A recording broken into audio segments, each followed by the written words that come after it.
Welcome back, metalheads, to Essentials of Rock and Metal History, where we dive deep into the legends of the heavy scene. Today we're exploring the early evolution of one of Finland's most innovative exports, Amorphis. Born in the vibrant underground scene of Helsinki in 1990, the band emerged from the ashes of the death metal group Abhorrence. Founding members Isa Holopainen and John Reckberger sought to create something heavier and more atmospheric than their previous projects. In 1992, they released their debut full-length, The Karelian Isthmus, through Relapse Records. At this stage, their sound was pure, crushing death metal, heavily influenced by the Swedish scene and Celtic frost. Recorded at the legendary Sunlight Studio with Thomas Skogsberg, the album established them as a force in the burgeoning European extreme metal scene.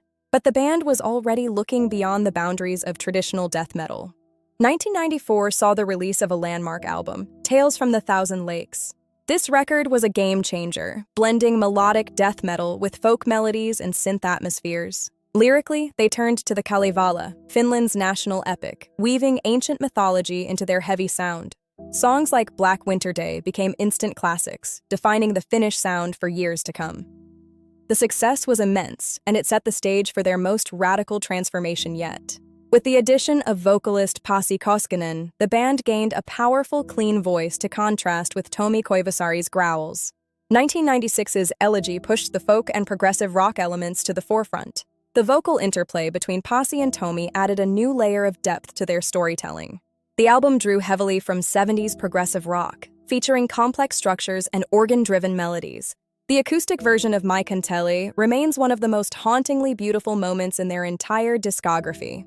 By the late 90s, Amorphis was no longer just a metal band. They were a unique musical entity.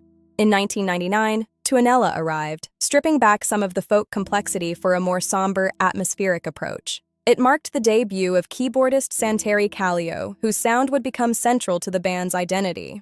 The music became moodier, blending alternative rock sensibilities with their heavy roots. This experimental path culminated in 2001 with Am Universum.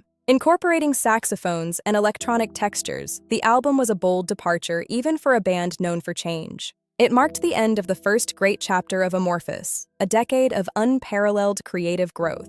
What's your favorite track from the early era? Let us know in the comments below, subscribe for part 2, and tell us which essential album we should cover next. Stay metal.